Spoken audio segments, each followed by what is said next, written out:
Alright guys, this video is about the third Nikon SLR I'm owning, and I think this is it. This is the one I'll be settling down and growing old with. On my recent Europe trip, both my Nikon F3 and Contax T2 failed on me. They are electronic cameras, which means that they contain complex circuitry and require power to operate.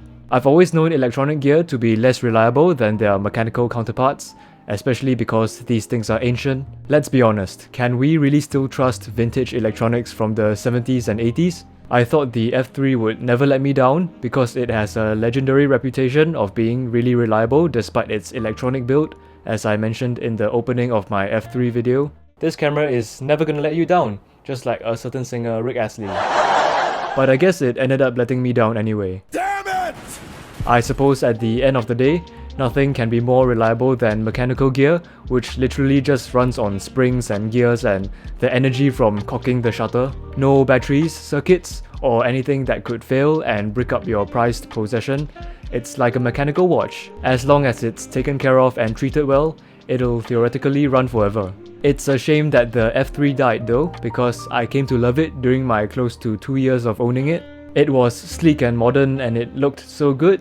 The film advance was silky smooth and the shutter sound is just so crisp. Maybe we were meant to be in another life. Alas, it is time to move on. 그리고 내가 널 좋아한 이유는 네가 너이기 때문이야. 그리고 넌 누구냐면 떠나는 사람인 거야.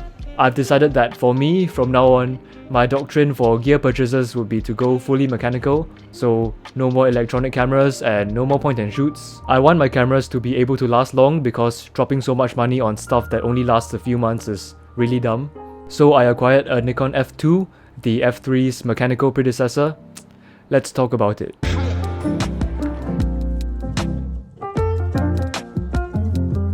Okay, buying a Nikon F2 was a rabbit hole of its own. The F2 exists in many varieties, and while the core part of the body always stays the same, you could obtain different prism finders for it. Some of those prisms have built-in light meters, and those meters will be electronic and require batteries to operate. You could get a plain finder with no meter, a ground glass finder for waist level shooting, and a variety of metered finders that use different technologies to work. The most coveted F2 model is the F2AS, which has the DP12 finder, which is supposed to be the most reliable and long-lasting one, with the others being prone to malfunction. But the F2 models with the DP12 prisms came in at close to double the price of the non-metered versions, which I decided was hella dumb. At the end of the day, these are still old tech, and I don't want to be unnecessarily spending that much money on something that could still fail on me anyway. I've been through my fair share of being burned by second-hand purchases. Damn it!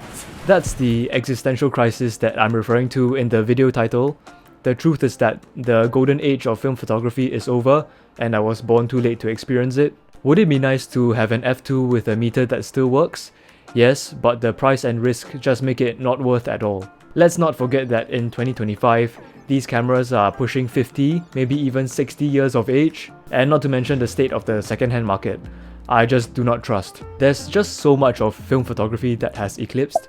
Besides missing out on the huge variety of film stocks that used to be out there, there is also a segment of film gear that we can no longer practically own in this day and age. We just can't count on old electronic tech to work reliably anymore. From components like in-camera meters to legendary cameras like the Contax T2 or the Hasselblad X-Pen. These are simply too old, risky, and unreliable to own. And yeah, you could still get one if you wanted to, but then you'll probably just be more worried about breaking it and losing a few $1,000s over actually having fun and enjoying your new product. So then it just becomes more stressful than fun to have in your inventory, and I'm speaking from experience here with my Contax T2. So yeah, that's the sad truth of doing film photography in 2025. The best days are simply over, and for now, for us, I think mechanical gear is probably the way to go.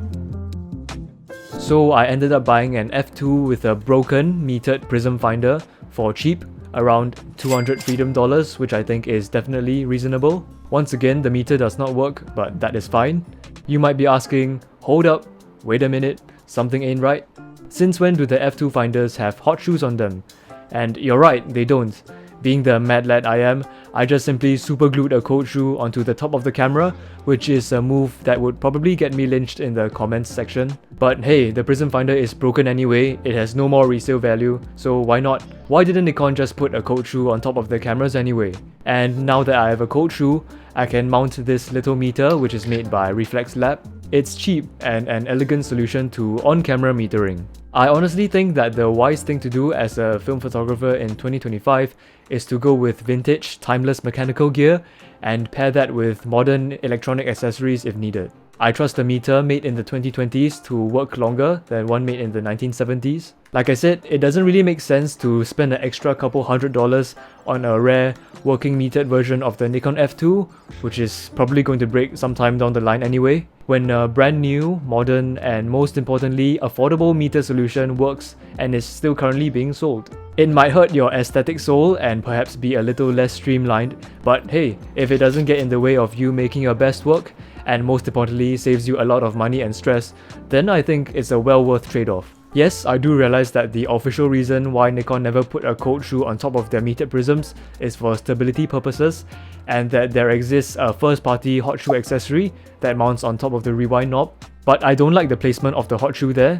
I think I use a strap, and I think it'll get in the way, and there's just much more space on top of the camera.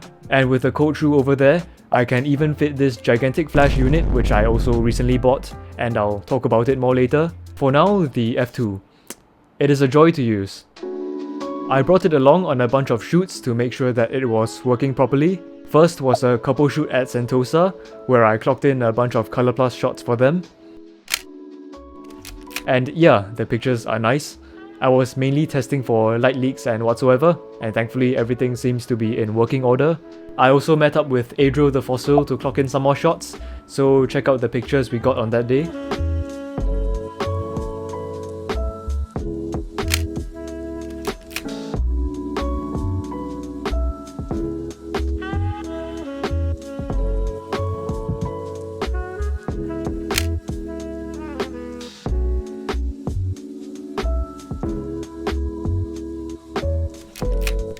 As much as I liked the F3, the F2 is definitely growing on me as well. The best way to compare the two would be to liken the F3 to a Tesla and the F2 to a Ford F-150. One is electronic, one is old-fashioned.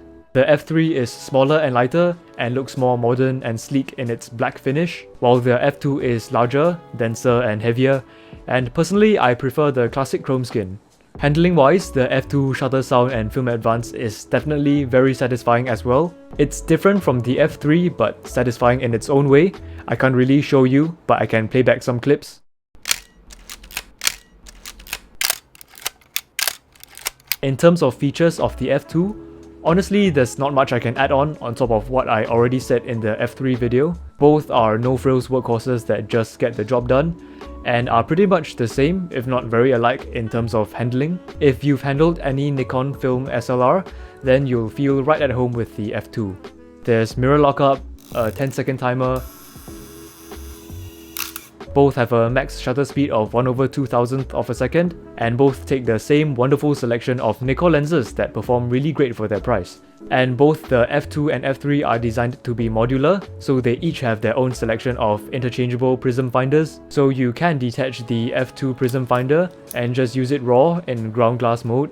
Once again, the main difference is that the F2 is fully mechanical, while the F3 is electronic. So the F3 basically cannot even function without power, but it can do smart modes like aperture priority, which I'm okay with missing out on because I never used it much anyway. On the other hand, the F2 doesn't require any power whatsoever to function at all shutter speeds. It's like a mechanical watch, it just works with the energy you give it through cocking the camera. And because of its mechanical nature, the F2 is probably more likely to survive into the distant future than the F3. To use shutter speeds longer than 1 second, it's slightly more complicated on the F2. You have to set the shutter speed to B, set this dial to T, and then the timer becomes the shutter speed.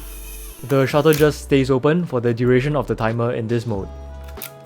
One of the coolest things about the F2 is that using some form of black magic, it technically has infinite shutter speeds. See this range of green shutter speeds on the dial?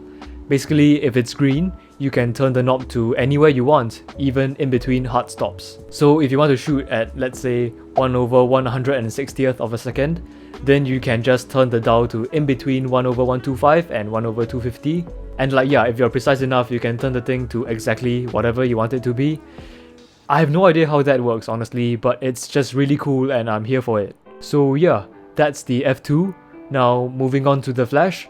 Well, technically the flash has nothing to do with the F2 because I bought it separately, but I wanted to talk about it anyway. I bought it because I've always loved shooting film pictures on flash, especially because sometimes flash is the only way you can take film photos in low light. I also like the harsh flash paparazzi vibe that you can get with onboard direct flash. So I used to shoot flash pictures with my Contax T2, but since I've gone fully mechanical, I need to buy a flash for my Nikon F2. This is something I've always been quite intimidated by.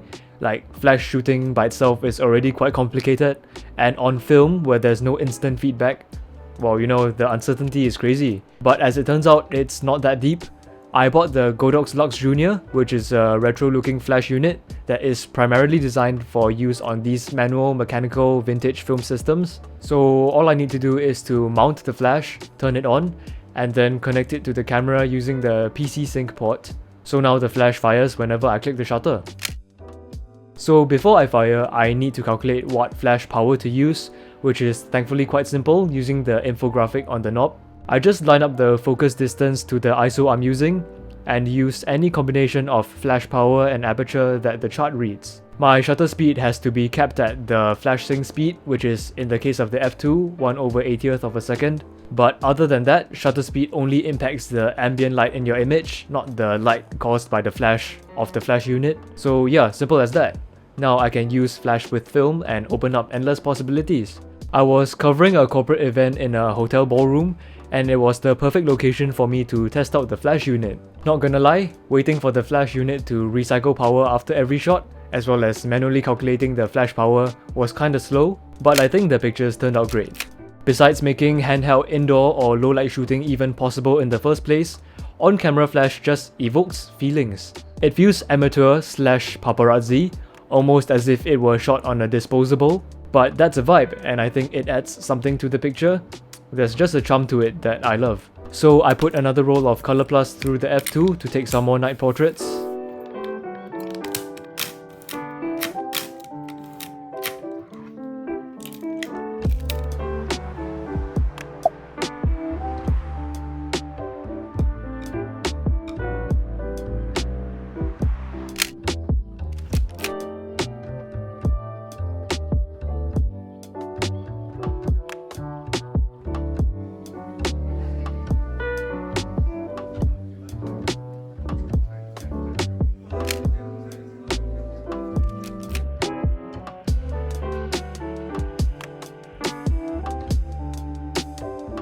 And here are some shots to clear up the Color Plus roll.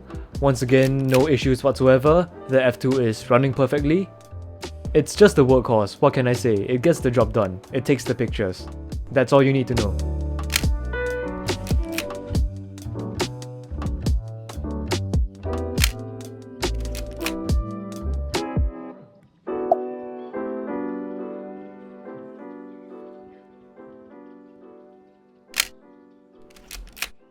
So that's just a quick look at the F2.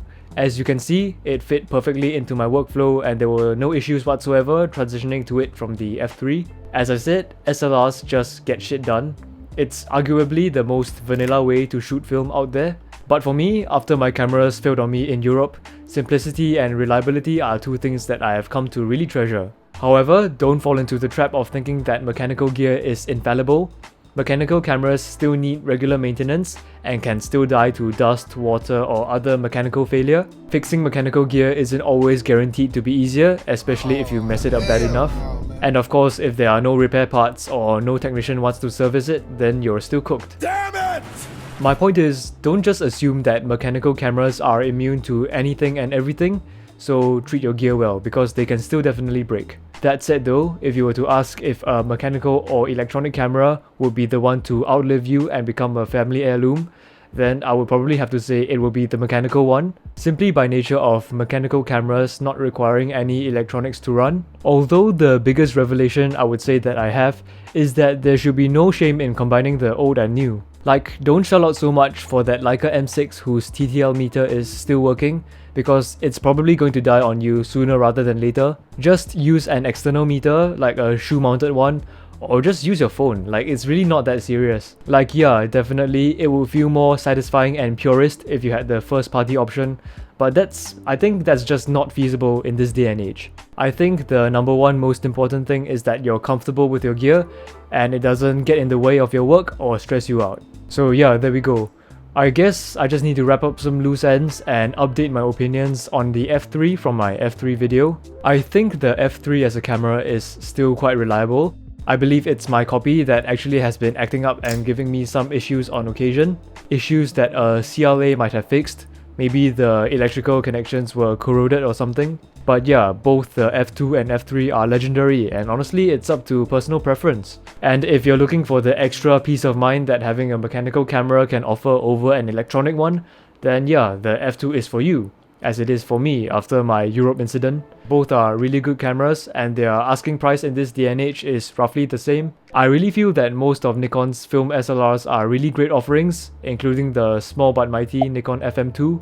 It's not very big and not built like a tank like the F2 is, but still gets the job done, and in fact has an even faster shutter speed of 1/4000th of a second, which is quite impressive honestly. As they say, it's not really the size of the tool, but how you use it that matters. Right guys?